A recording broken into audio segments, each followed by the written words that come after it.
Honorable Alice Wahome, thank you so much for agreeing to speak to us. And we are reflecting on the second term of the Jubilee administration and trying to draw the major differences between the second term and the first term and what the problem could have emanated from. In your view, what are the most critical differences that you see between the first term of President Kenyatta and his deputy vis-a-vis the second term? The Jubilee administration is composed of, in terms of the election promises and the package of the President, His Excellency the President Uhuru Kenyatta, and his deputy, who of course brought together several parties to have a support base sufficient enough to put them into governance, into power. I believe that the first term was fairly orderly in the manner in which the party itself managed its affairs. There were reasonable, meaningful party meetings, parliamentary group meetings, and especially whenever the government wanted to get support of members of parliament, it would have meaningful consultations with the parliamentarians, and many times we held them at a State House or Pan-Africa or anywhere else that the party leadership felt that it was convenient. We did, in fact, also hold a meeting in Naivasha. The first very important meeting that we held was to put the Speaker of the National Assembly, J.B. Muturi, into office together with the leader of majority, both at the Senate level and the National Assembly level. So the big difference that seems to be now being experienced in the administration is the fact that if you look at the first term, the management of the government was entirely in the hands of the President and his deputy. And indeed, of course, because constitutionally we have a properly organized government and most of the functions are directed by the Constitution. If you look at how the cabinet was managed that time, you will find that the cabinet would be headed, of course, by the President. His deputy is a member, and the cabinet ministers. There was no other organ like a cabinet committee being headed by the minister, CS Minister for Interior, Dr. Matiang'i. The ministers had fairly sufficient deference. We did not hear some of the statements that come directed at Deputy President by the ministers, and I have in mind a meeting that was held in Kirinyaga, and the manner in which the Cabinet Secretary for Interior, Dr. Matiang'i, addressed himself together with his Principal Secretary, Dr. Kibicho, was obvious insubordination or disrespect, so to speak.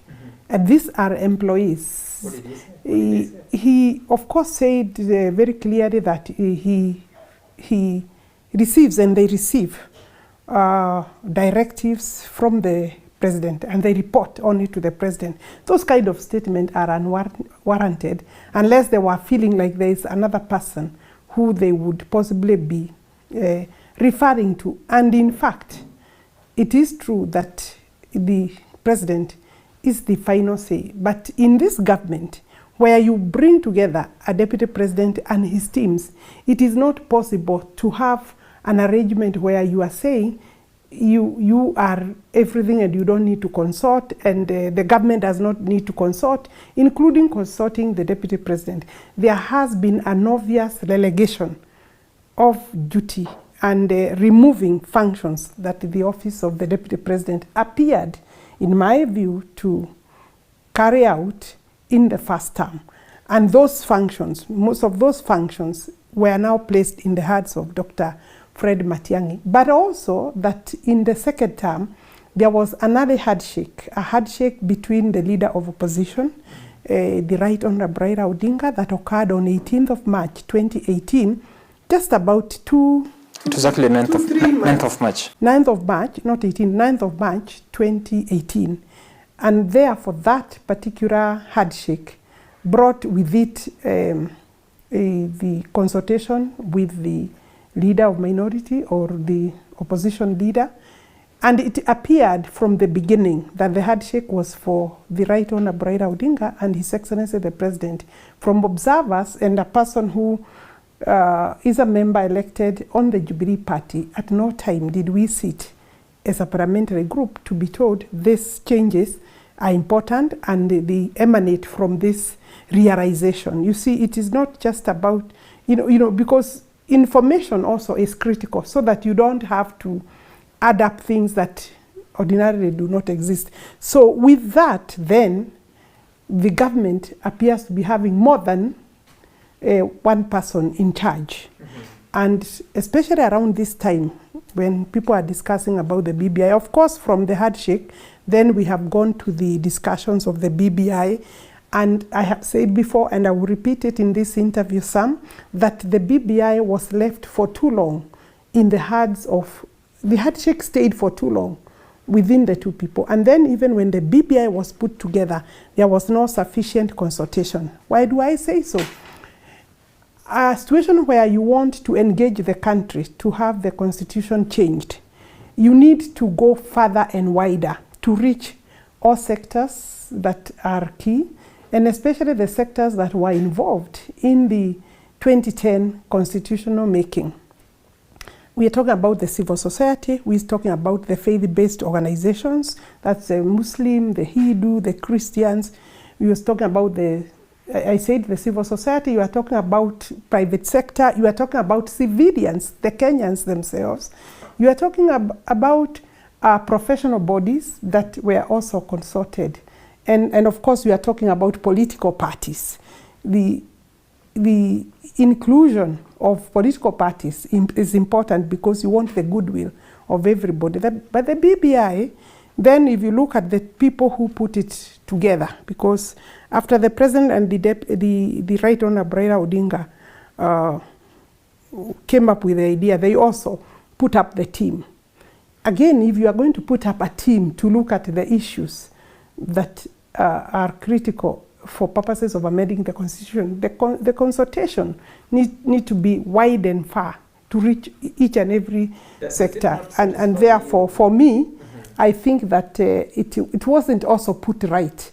And the lack of a legal framework to support the process has also been, in my view, the primary factor or reasons why even engaging with the BBI committee has become difficult. If you remember the last constitution making, we had an act of parliament that was guiding engagement, that was guiding public participation, that was also guiding the manner in which you get funded as an institution and how you draw money from the public resources. This is not there.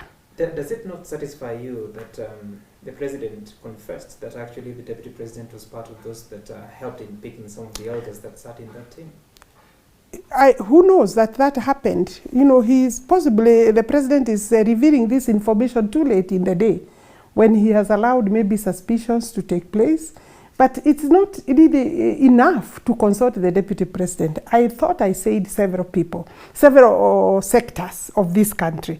The constitution does not belong to the president or to his deputy and to the Right Honourable Raila Odinga. It's a document that was put together by Kenyans. And you must realize that politicians will be involved in this process primarily to look at their own interests. Their primary interest is political interest. It's not the Kenyan interest. And therefore, when we want to say that the deputy president was consulted, maybe in putting up the team by His Excellency the President, let's even agree that could have happened. Kenyans don't know. Even the manner in which you are engaging your deputy president should not be a secret. It should not be a private affair. The manner in which you are engaging the Right Honourable Raila Odinga or the committee that you have put together should not be a private affair or an issue shrouded in secrecy. It is wrong. It should be open. We should be candid about this document. We should put aside political interests, especially interests that speak to 2022. And from the beginning, people read bad faith or people read 2022 politics in the in the arrangement of the BBI, the handshake and the BBI. And you have had people associated or said to be friends or associates of the president and of the Right Honorable Raila Odinga. They have come out to say now they are forming a coalition to move the BBI to the next level. And from the BBI, you know, the referendum. And from the referendum, a coalition for purposes of 2022.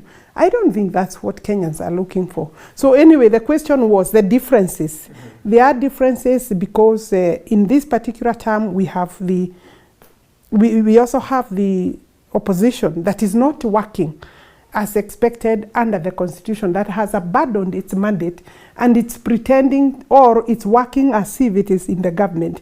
Publicly, the opposition does not agree that they are working with the government or they are part of the government. They would want to sit in the opposition, occupy minority positions in parliament, and then also come and take up positions that are reserved for the government. That is a confusion. That is actually a coup to the constitution, because it is not possible for you to be in the minority, you are the leader of minority, and then offer members to be chairpersons of government departments. These are things that Kenyans need to ask genuinely. And it's not about feeling entitled. I think the constitution speaks to the issue as to what is the role of the government and the members that are elected within the government party, and what is the role of those members that are elected in the opposition. And without that order, then you will find that it is not clear who will take charge or who will take responsibility if things don't work. You say that C.S. Matiang'i and his peers would appear to be undermining the deputy president. But all this, if this, whatever you're witnessing is the disease, then those are the symptoms. Where do you trace the problem to? Is it in the first term or second term? And what specific events can you cite? You know, you have had a lot of narratives being thrown or formed or calculated to undermine the office of the deputy president. For me, you see, people forget that the deputy president serves in the presidency. And going forward, Dr. William Samoei Ruto will leave office. And we would want the authority of that office to stand firm, because it is the office that also assists the presidency or the office of the president. So therefore, when I look far, it is possible that, you know, in politics, you cannot take anything for granted. I don't know whether the intention, because when we were going around everywhere in this country, and people have been asking me in particular, and they have asked other members of parliament, what could have happened? Why do you think things don't appear to be working normally or as they were expected? We had some promises, there was a manifesto, and there was an arrangement even during the campaigns that the President, His Excellency, will serve for 10 terms. The people of Kenya, two terms of 10 years, the people of Kenya allowing that situation, of course, through the ballot. And of course, that did occur. So in 2013 to 2017, the campaigns, and that's why they are finding it very hard to actually demonize and throw mud at His Excellency, the Deputy President. And there should never be a situation where we are undermining the presidency, we are undermining the president, or we are undermining the Deputy President, or any other government office for that matter, because that's not a proper order.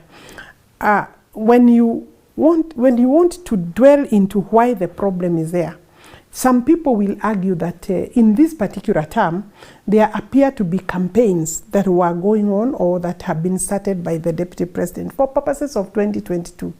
But when you put whatever activities he has been doing, visiting the grassroots, going to the people, those activities don't appear to be far from what the two of them with the president did in the first term. So for me, the only difference is the fact that in 2022, Uhuru Kenyatta is not running, but William Ruto is running. So obviously that is a difference.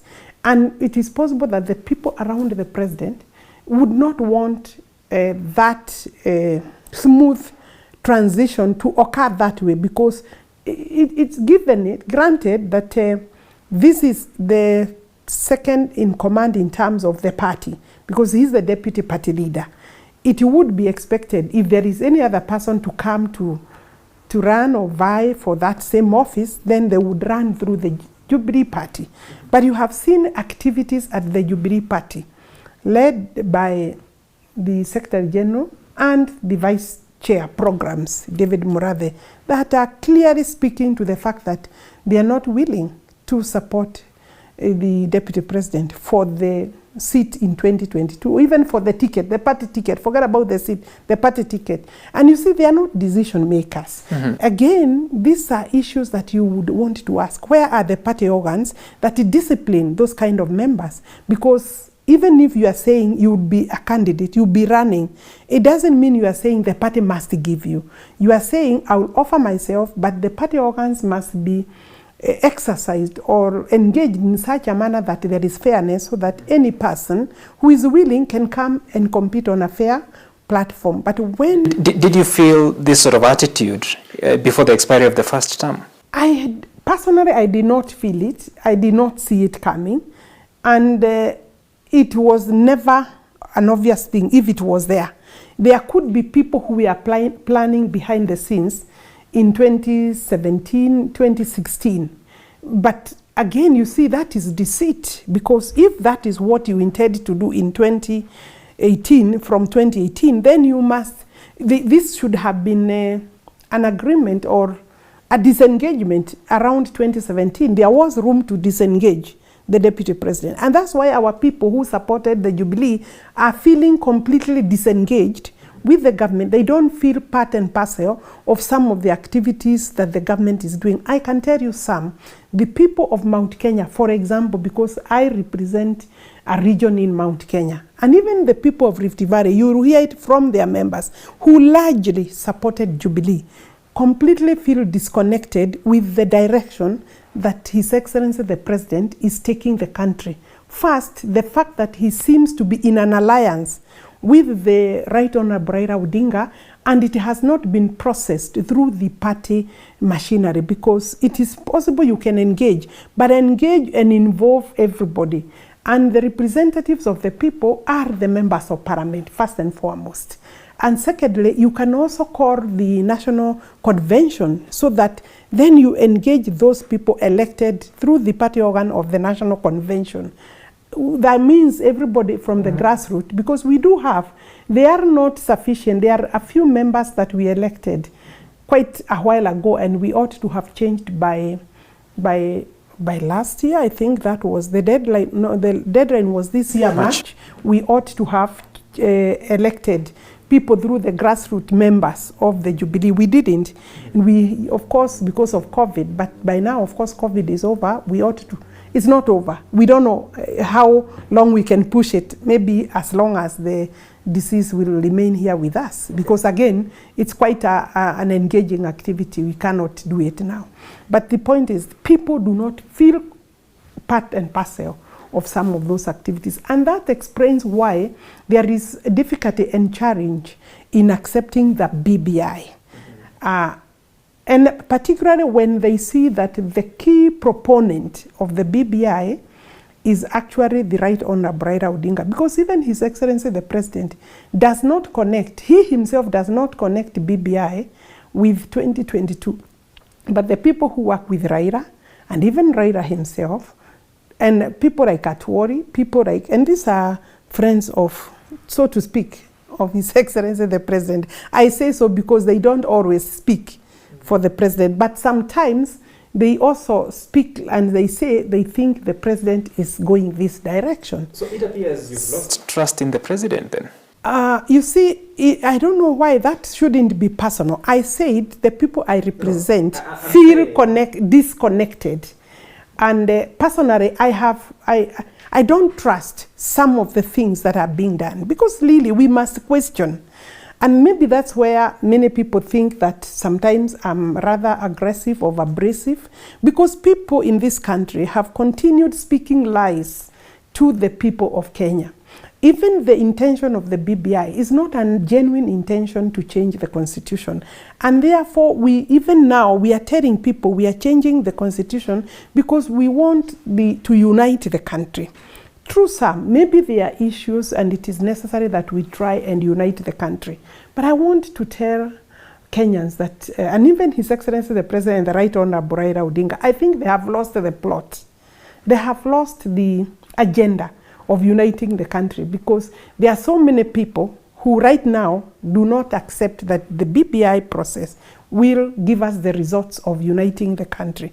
And if that is the case, possibly they need to engage further, try and build a consensus so that even if ever we go to referendum, because I don't know whether we shall, with this kind of COVID infections, I don't think we need to push the country to a referendum, because we need the funds through that to fight the COVID-19. We also need to, the issue of campaigns for referendum will obviously disrupt will not encourage social distancing, because campaigns means you are bringing people together. So I think that it's not a matter of losing trust. It is losing trust or lack of clarity and explanation of some of the things that are being done. And therefore, if you are not part of it, if you don't understand, if nobody bothers to explain, look, like going to Naivasha just even the other day, no members of parliament who do not speak the language of Kieleweke, so to speak, was invited. If you then say you want to bring people together through the BBI, shouldn't there not be even an effort? Invite them and they turn you down. So I'm saying you want to unite the country, but you can see the Deputy President has raised several issues. During the bombers, he did raise several issues. The church has raised critical issues. And they have said, look, I think we are not on board on this, and we would like a pause, including Bishop Oginde. During the bombers, he made a very, I think, a passionate appeal, very diplomatic, because he's not a politician, and said maybe the Lege should pause. And possibly I don't know what else he said, the Tanga or whatever it is should also pause, I think he was saying, look, the country is not headed to the right direction. If we want to pretend, we can proceed with the BBI and the referendum question, but that will not give us the result that the President and the Right Honorable Raila Odinga are intending to get. Unless what they say is different from what their objective is. You see, they have to speak, they have to walk the talk. We'll get to the details of that shortly, but let's go specific to the differences between the two terms. And I want to refer you to an event that occurred on the 31st of August 2017. It was a parliamentary group meeting at State House. I don't know whether you were in attendance, because you understand it was just before the nullification of the Supreme Court decision. The Supreme Court. About a day or so. Yeah. Yes, it was a day before the nullification of the presidential election, and we are told that the president came and he appeared very angry. And the details are that part of the reason he was so angry is because there had been a meeting of some members of parliament from Mount Kenya region with the deputy president. Do you recall those events, and what can you tell us about that day? I can only suspect why the president appeared very angry, but maybe also from some of the statements that His Excellency said during that meeting, because he's the only one who addressed us. A parliamentary group meeting, normally there would be the leader of majority, and there would be maybe senior members of the party that would address the members, and also expect maybe questions here and there thrown at random by members, depending on the subject. Prior to that meeting, maybe that early morning, we did meet as Mount Kenya Region members of parliament. Not everybody. Mount Kenya Region members of parliament in the first term had been, and I was, of course, in the last term, had been accused. People were feeling like we are not united, properly united. They would not see a concerted effort from members of the Mount Kenya Region speaking with one voice or in one voice over issues that affect our region or the people who voted for us. So they had felt that other regions are able to articulate issues, if it is the pastoralists, and they would meet and nobody would raise an issue as to why are you people meeting, you know. Many times when we try to meet, there would be disruption even from within. People who did not like to see unity and would start saying that, you know, you are encouraging tribalism or ethnicity. And we would also ask, how come it's only when the region meets that the issues of ethnicity are raised? And we are not discussing of how to encourage or to grow ethnicity. We are meeting to discuss issues that are specific to the region that we come from, like tea. The price of tea has been going down, you know, and the cost to grow tea has been rising. The price of coffee went haywire a long time ago. Milk is following the same suit, and therefore there is need to advocate. So the agenda was, and also attract how do you attract and lobby and push the government, because you see members of parliament speak for the people, and the government is not always very sensitive to the issues that maybe are hurting your region or your specific area of representation. So the objective of that meeting was to discuss and agree as members how to approach the new government. Remember, we already have been elected, but the president also has been elected, but he's waiting for a judgment. We did not see, we had not foreseen the court's judgment going the way it went. So we were quite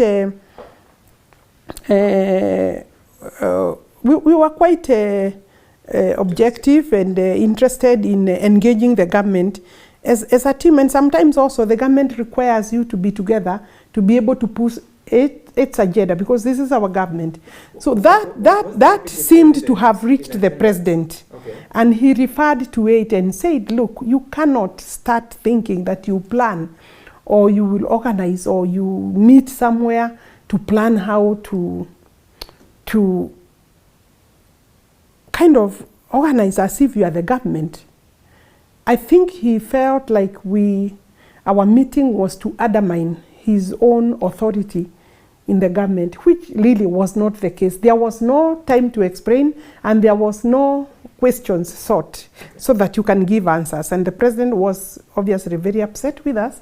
He has never told us why, except at that time he said, no, you cannot, this is not your government, it is my government. His Excellency said it is his government. And true, it is his government, but we are the members of parliament for his government. And whichever is the case, even any other government, even opposition are entitled to meet to see how they can engage the government to deliver for the people of Kenya, because it's not those who voted for the government that are entitled to delivery of services. It's everybody. So I think that was, I would say that maybe that was part of the problem. Let's spend some more time to understand the context that time, because you said that the president was angry with you, he spoke at you. How would you describe his language? His language was foul. His language was very bad. It wasn't presidential. I think the language was not a language that one would expect to be, especially the members who were new, who had never seen the president upset. I had had the opportunity myself previously to see His Excellency upset. And that's human and it's normal when you are dealing with human beings. But that particular time, members were new. Many members were new because, you know, like 70% are new. And they were very shocked. I want to say, and it was unexpected. They had anticipated and they were expecting to have a very good meeting and a very good start. Because we had just come from our campaigns. We had not even rested.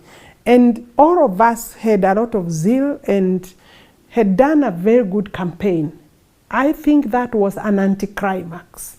To see the kind of language and the lashing out by His Excellency the President on members, adult members of parliament. I mean, these are members of parliament who have been elected in their own right by their constituents. You need to find a way of delivering a message of disagreement with them other than a language of demeaning, a language of who the hell do you think you are? How can you even imagine? You know, I don't think that is the kind of thing that one would anticipate. And since then, there are maybe a few who would never be very eager to go to State House. Mm-hmm. I'm just wondering if there are any quotable words. It's at your discretion, but how do you describe the mood of the Deputy President during that meeting? One of the things that the President said is that this is my government. Anybody who wants to discuss or organize a government, they should go out, get out. The door is open. The gate is wide open. You can go and form your own government. Who was he addressing? He was addressing us. That is His Excellency the President. You asked me whether there are any specific. Mm-hmm. The thing I went back with is that we should not imagine that we are part of that government, and it is not his government. This is his government. It is not our government. And if you think you want to organize or arrange or speak about how the government should do what it should do for you, go and establish your own government. And the gate is wide open. We are in State House, and he's addressing the members of Parliament. I think that is where many members quickly disconnected with His Excellency the President. Of course, when his results, his election was just before you go there, yes. I asked you another question about the mood of the Deputy President at this time. The Deputy President did not address us at all. Duale stood up to welcome the President, and before he could speak, he was told to sit down in a very unceremonious and unacceptable manner. He was told to sit down, and from now on, the parliamentary group shall be addressed by the SG, not you. It started then, and Duale, of course, went back to his seat. He did not address us. The Deputy President was just quiet. He seemed to possibly be in the same, I don't know, but he didn't speak, so you can't tell whether he was just there. You've never spoken about this with him? No, I didn't. I haven't. Fast forward in the following day. But of course, he listened to the whole. It was a lecture. Call it a lecture. You know the way parents would lecture their kids. It was a lecture. It was a lecture. Right, Honorable Wahome. So after that parliamentary group meeting, the following day, 1st September. Yeah, back to that, yes. Yes, 2017, yes. And the Supreme Court yes. delivers the judgment that the election of President Uhuru Kenyatta was not validly conducted, and therefore you have to go back to the fresh elections. Of course, this was just after witnessing that very hard talk that you described from the President. How did it affect the mood of the party who have now to go back to the campaign terrain and drum up support for their candidature? The party, the members of Parliament form a very large part of the party. And definitely the President and his deputy relied a lot also on members of Parliament in terms of mobilizing of the voters. First, I said that the members were very shocked and taken aback. They clearly had not known the President. They had not been in closed-indoor or closed-door meetings with the President, and now this has come. Now we are back to campaign. So the President quickly called. He called for another meeting for members of Parliament, a parliamentary group meeting. And I think in a diplomatic way, he tried to retrieve some of the words, like to possibly to amend where things did not go well in the previous meeting. And he said, look, we have a job to do ahead of us.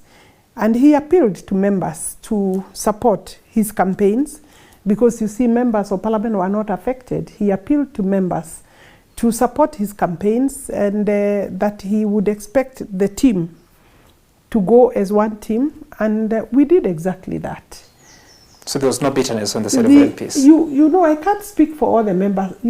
Some, I said, that has never left the mind of many members of Parliament. I hear them referring to this many times at tea place and whatever. I don't think that some of the things that were said are things that they can forget. They could forgive, but they can't forget. They can say, okay, fine, we are politicians. But I hear them referring to that particular incident. It wasn't a good incident. Okay. But now the second meeting improved the mood. Improved the mood because the president, I would say, I think he was more or less apologetic. Politicians are not known for apologizing. But I think the president did his best in the second meeting to tell the members, look, I want us to forget what has, what we did before. Now we have another campaign too, and we need to put the government together. Okay. So again, all of us, then we were there. In that particular meeting, the leader of majority was able to speak. The Secretary General was also able to speak, the Deputy President and the President. And a few members did ask a few questions, like it should be. Mm-hmm. So I think the mood was better and the members left feeling more dignified. You see, there is a way you can speak to people and you hurt their dignity. You see, human dignity. But this particular time, I think they felt a bit boosted and properly engaged. So what then led to the sort of treatment of the Deputy President within government? What led to that? I don't know. Sam, I don't know. That would have to be answered by the Deputy President or some of those people in the government who have been very loud and clear. Because you see, they have tried the narrative of that the Deputy President is a thief or has stolen. They have tried the narrative that he's undermining and not respecting the president. And I have failed to see which incidents can be said that he has been disrespectful. Even members to be disrespectful to the president, thinking that I will support a specific candidate against maybe the wish of the president. That is may not be disrespect. It may be a different view or opinion in terms of political formations. I may have a different opinion with the president, but that doesn't mean, and really, I don't think that it is possible to say that all members are feeling maybe the way I'm feeling. But I said majority of members, even those quiet, even those who are not speaking, don't like the way we have managed the party. When you form a government, you would expect that you would use every other member, unless it is completely not possible. But this particular time, His Excellency the President has chosen to work with the opposition. People we represent are not taking that kindly. Take that to the bank. And they will vote against His Excellency Uhuru Kenyatta in terms of what he wants them to vote for, or to vote, or whom he wants them to vote for, or be it a document, they would easily be persuaded to vote against what the president advises because they don't feel properly engaged. After the repeat presidential election, and of course the National Super Alliance declined to participate in that election, and there came the National Resistance Movement, then the swearing in, also oath-taking of the People's President on the 31st of January. If you are the president then, how would you have dealt with that situation? First and foremost, I think the reason why the NASA, not the entire NASA, but the ODM, largely the ODM party, refused to participate because there are specific regions that agreed not to go to the elections. The reason why he led his voters to boycott the elections is because he knew the results would not be different. He knew he would lose. That is my own view and opinion. Number two, there was, of course, resistance movement that they established or they started soon after that. What would I have done? I would want to answer that question from a member of Parliament of Jubilee, because I am one of those who would sit in some of the party organs if the parties are properly engaged, the party is properly engaged. I would expect that I would call my party members, the party itself, parliamentary group, this other, the NEC, call the National Convention, the Governing Council, engage them and tell them these are discussions that I'm having and the direction that we may go is this. I don't think Kenyans the party would have said specifically no. So what would I have done? I think I would have been candid, I would have been open, I would have allowed an open discussion than it is now or than it was. We were in March, and I believe that Kenyans were also getting tired of the demonstrations in the streets. But you know, one must be able to accept results. I think that even the swearing in was against the law, and the Right Honourable Raila Odinga should obviously have been ignored further or face the law. But the country was everybody. We keep on saying divided. We keep on saying some. Nobody is above the law.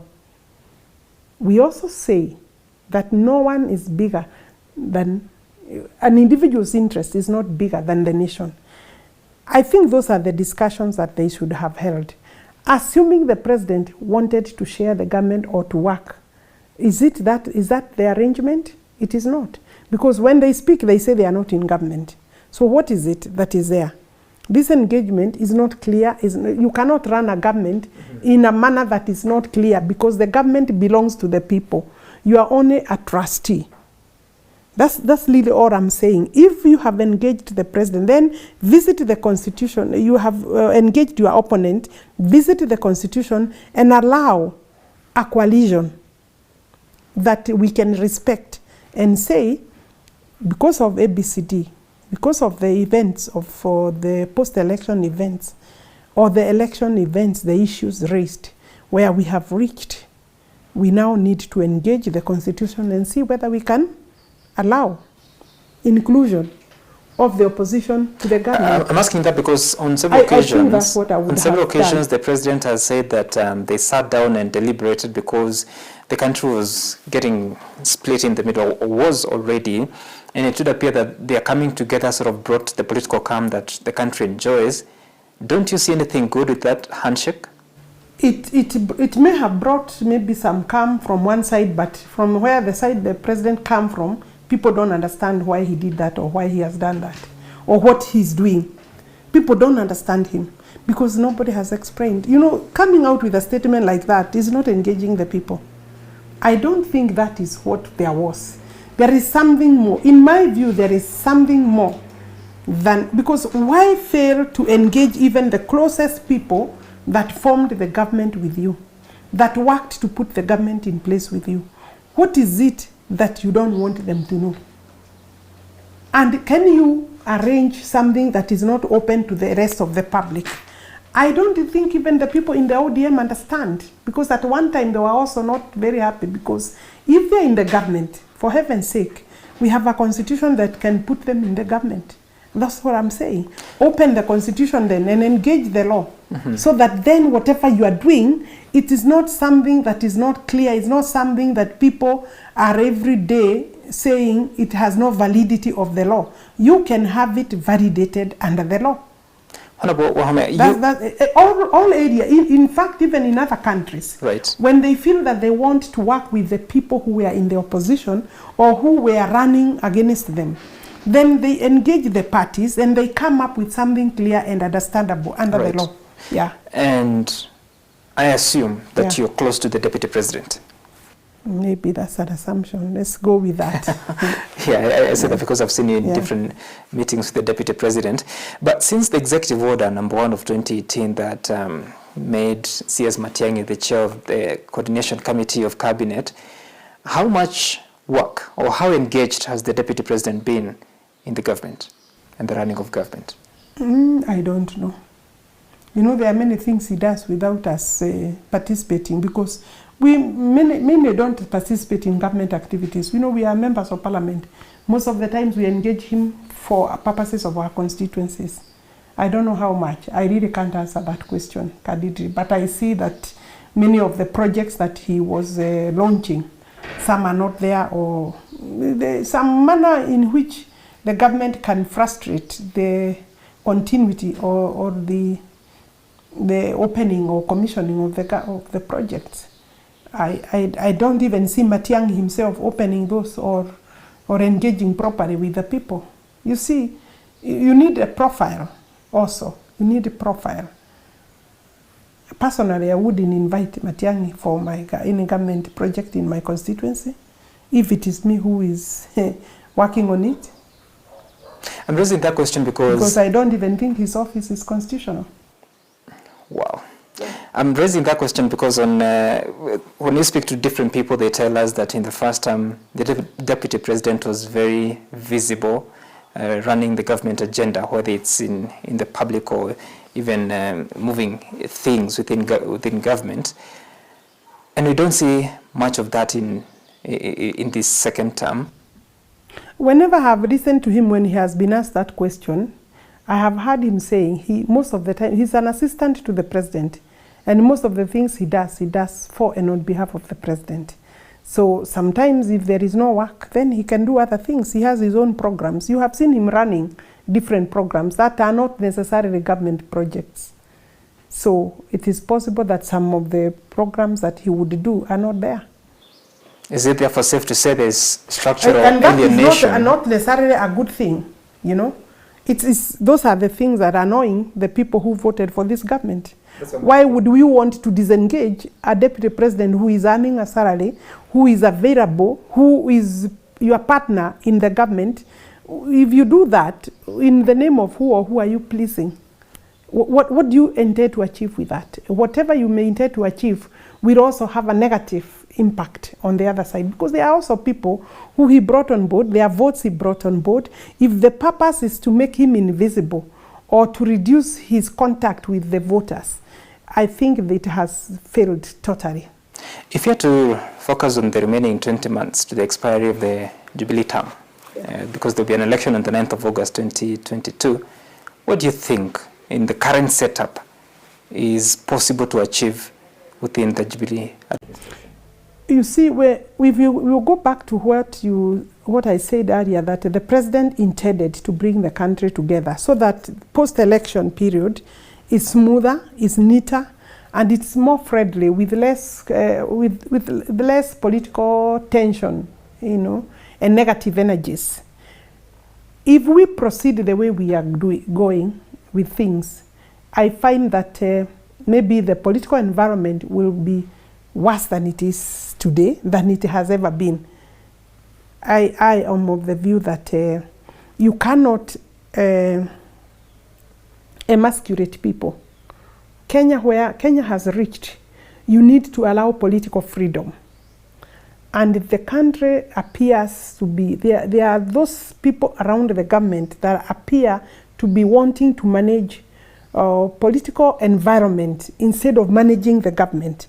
The government is supposed to come up with policy, implement projects, but not to manage the political climate. I think the president has a duty for a smooth transition, and I think he would be in the right place to try and work out some smooth arrangements, and that would then means that follow the law, do not allow impunity, ensure that everybody speaks their mind, ensure that their activities are not interfered with. You have seen the government being unleashed, the police being unleashed. To my own constituency, for example, the scenery or the scene I had in Keno was totally uncalled for. It was totally insane, and of course the government was doing that deliberately.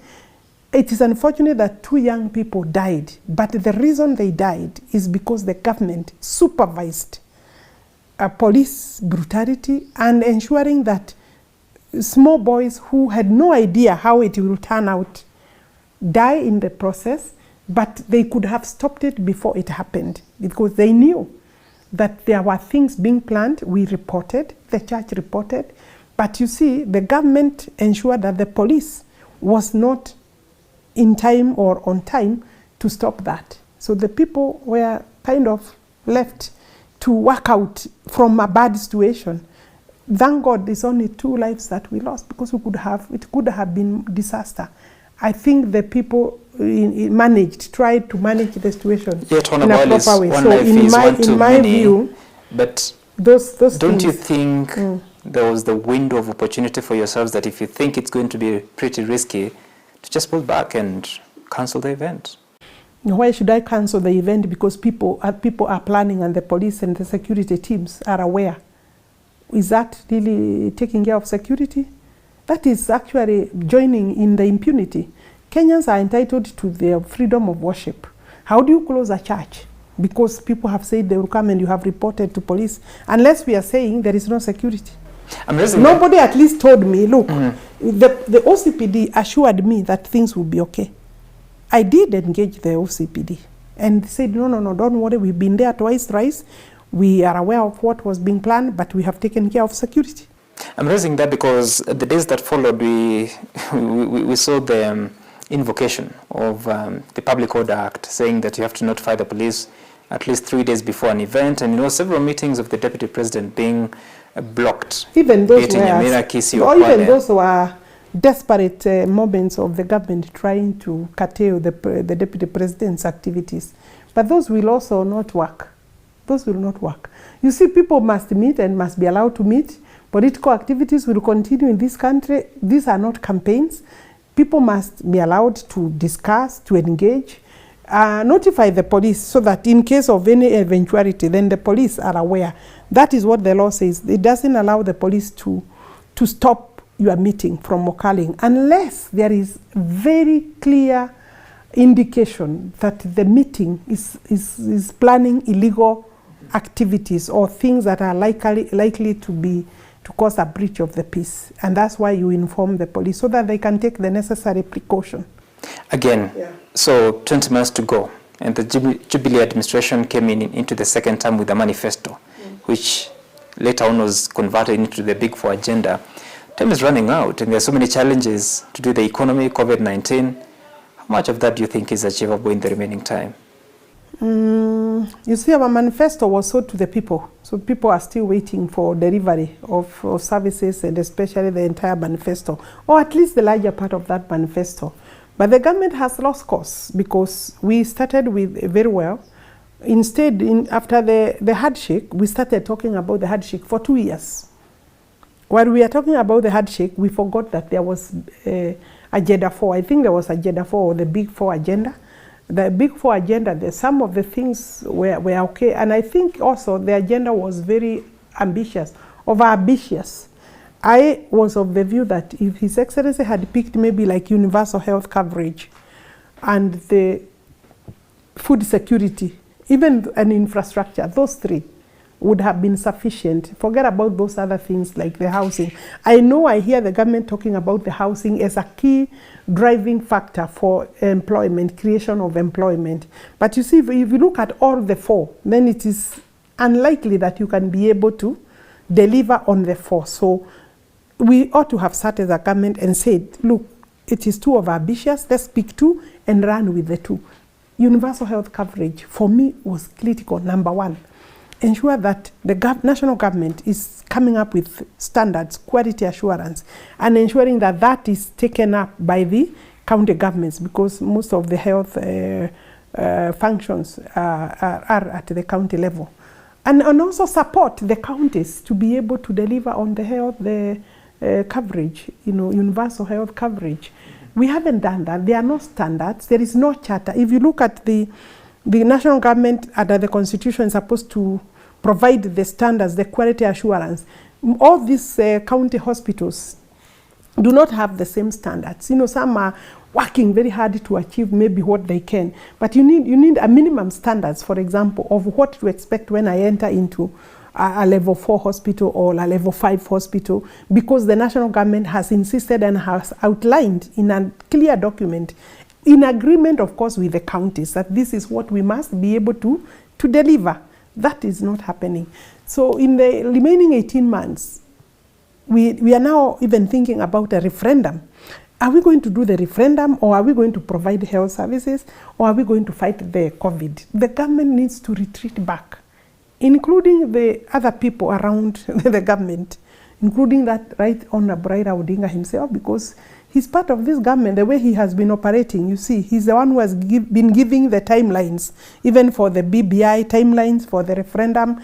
And maybe he means well, but I think now it is overwhelmingly clear that it is not an urgent thing. To change the constitution is no longer urgent. I think what we need to do now is to take care of the people. So But I would pick that one as part of the Agenda 4 and move with it because of the situation. Because you asked me, what shall we achieve? I think we could now just work on the universal health coverage. How can we tell Kenyans that the NHIF will not cater for COVID-19 illness when we know we want to spend maybe about 14 billion to a referendum? Why don't we take that money and actually put it into the NHIF so that the ordinary Kenyan in the rural areas can be able to access some funding through the NHIF card? These are things we can work with the budget. But Honorable Alice, don't you think the members of parliament from the Jubilee Party, just like the events of 31st of August 2017, you have sort of failed the government of the day because instead of... This government doesn't listen, Sam. It has no ears, it doesn't listen. This government doesn't listen. It doesn't listen. I'm just asking because you've been focusing on other things but big for agenda. You've been doing rounds. There is a driver. Campaigning against the BBI. There is a driver. Do we need to be campaigning against the BBI or we need to be driving the four agenda, the big four agenda? This is also said to be a government project. If you ask the members of parliament who are supporting the BBI, they will tell you it's a government project. That's what they will say. It is not a government project because until it is supported by the law, it still remains a project of Uhuru Kenyatta and Raila Odinga. You see, the fact that it is Raila Odinga and the president doesn't make it a government project. You make it a government project by supporting it with the law so that it can draw money publicly, legally. And I think, and I'm saying, we have a responsibility. And that's why we speak against that. Bring a good idea and we shall support. As the year started, Honorable Alice Wahome, you said that President Uhuru Kenyatta was the biggest existential threat to democracy. And you said that the BBI is a special purpose vehicle. For the Right Honorable Raila Odinga. Has your opinion changed? I was saying the Right Honorable Raila Odinga is a special purpose vehicle. For purposes of, my position has not changed. I think economically we are in a worse situation than we were then. The threat to democracy has become real. People are being taken to court when there are no cases. There is skewed prosecution. There is parliamentary freedom has been interfered with heavily, and members of parliament has been whipped and de-whipped from their committees because they politically do not think the same way the president is thinking or a few people are planning or thinking. And that because of their political affiliation and stand and positions, that they don't seem to agree with the system and the government.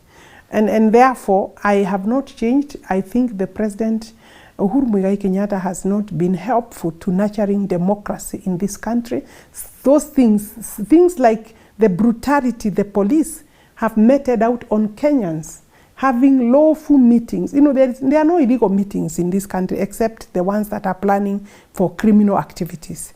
The things that the police have been allowed to do under the supervision of the office of the Interior Minister are things that Kenyans will revisit going forward, because democracy cannot thrive in an environment where you are misusing and abusing the police. And it's unfortunate because the police officers seem to be drawing orders from above.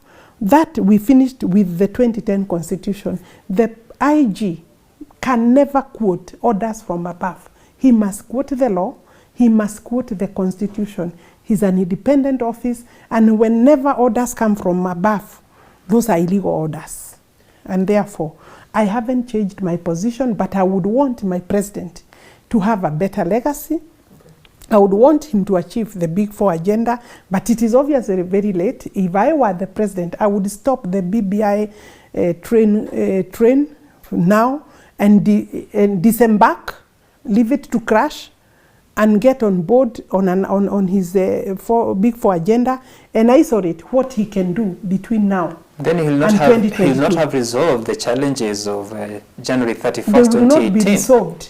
I told you, if we proceed the way we're proceeding with a divided referendum, the clerks will start now and very early. referendum for yes and no, for example, unless it is a referendum for consensus. If he can manage to build consensus from the voices that are opposing BBI, then possibly he might achieve. But no country can be told that after elections there will be no winner and loser. It is not possible. That is not possible. But a winner can, a loser could be left feeling a bit better. Honorable Wahome, I would remind you to some events of October 2017. And this was the fresh presidential election. And in Kandara, you were defending the votes of Uhuru Kenyatta. You remember that event? An exchange with the returning officer? There was a thorough exchange. And I remember talking to you at the Bomas of Kenya, and you were still very adamant that you needed to defend the rights of the voters of Kandara and the winning of President Kenyatta. Do you have any regrets? I don't have regrets of what we did there. The returning officer, if the returning officer, you know, people just watched that clip where we were haggling with each other. The returning officer failed to do his work the way he ought to do. And in that ensuing, and you have seen eruptions during campaigns. We did not fight as such. There was a scuffle. And my attempt to make him sit down, we agree on what to sign on the relevant documents, met a stonewall. Very rude, very arrogant, and unwilling to even listen against what he had said he would do. Because when I called after the results were mistakenly posted to the wrong candidate, he asked me to wait until in the morning. In that particular morning, I told him, give me 10 minutes, I'll be there, and he was unwilling to engage. You cannot have a returning officer who is not engaging the persons that are representing the candidates. I'm actually asking that because speaking to you, sound like you've been very disappointed by President Uhuru Kenyatta. Yeah, of course. I was defending the right to vote and the voters' right, not individual President Uhuru Kenyatta. It could have been another candidate. It could have been my votes. I mean, look, I'm surprised that Kenyans don't accept that if you have supported somebody and they are not able to fulfill. Kenyans, even this time, if President Kenyatta was going for a third term, maybe he would be voted out against the votes that he got last time. I'm saying, other than the constitution saying he cannot run, possibly if he was going the third time, he would be voted against because maybe he has not fulfilled. So I am entitled to change my mind. Nevertheless, the position I was defending that time is for proper documentation. Yeah, there was no vote we were taking away from one person to another. The votes had been casted, and the casting of that vote had given President Kenyatta 440 votes, and they were picked wrongly and posted to another candidate by mistake, and that was clear. And it was too late to change that because you see, you can correct it before you post. But when you have transmitted, you will not be able to do anything. But on the form, you can be able to make remarks. You can make remarks about that vote and say that it was the wrong posting. Let's close this. And so now we've seen the events at the Jubilee Party. The Deputy President being told that you cannot continue to hold your meetings here to plan for your 2022. And there is total disconnect within the Jubilee Party. And we are approaching an election in 20 months. What are you thinking? You know, if you really asked the Deputy President, he's not doing campaigns. You see, can we first agree, Sam? These are not campaigns for 2022. Campaigns will be announced and we shall do campaigns. He comes to do activities in our constituencies, but people come out also, they want him to speak to them. And being a politician, he will throw 1 or 2 words, or even 3, 4 words on politics. He will throw a jibe against maybe his opponents. That's perfectly in order. When he comes to Kandara, he was coming to church in Keno, a service that was asking to raise money to finish their church. The church is incomplete. Then it becomes a political campaign because people don't want him to come to church. Is that right today? Anybody who wants to make themselves visible know that they must work with the people. And that's why I think that is what he's doing. That's why my question, it appears there are certain people not very comfortable with the Deputy President. What are you thinking? Because if that mood continues, then you need to run in 2022. Under what party? I think it is okay for people to be uncomfortable. It's not everybody who will like Deputy President or like Alice Wahome or even like the Honorable Raila Odinga or Mudavadi. That's okay, but then do not use the state machinery to abuse the law, cause impunity to thrive in the name of stopping one candidate. That will backfire in the end. And therefore, I don't think we are short of parties. If Jubilee is not available, I don't think the Deputy President is short of alternatives. I would imagine he's not dumb, sitting there waiting for Jubilee to be available. If it's not available, if it's available, I suppose he's maybe the front candidate for Jubilee party nomination ticket. And yourself? If anybody wants to stop him illegally, they will. But legally, properly, I don't think anybody will stop the Deputy President or will match the Deputy President in Jubilee. And you see, if this party does not belong to members, it belongs to an individual, then you can stop him, because it could be like your house. And you can lock out if you had to seek re-election in 2022 or election for a different seat? I'm a Jubilee member of Parliament. It is my party. I'm paying monthly payments to my party. I would expect that the party will be available for me to compete with whoever person who wants to compete with me when the right time comes. If it's not available? If it's not available, I'm also not short of alternatives. There is also independent candidates. Honorable Alice Wahome, Yeah. Thank you so much for your time.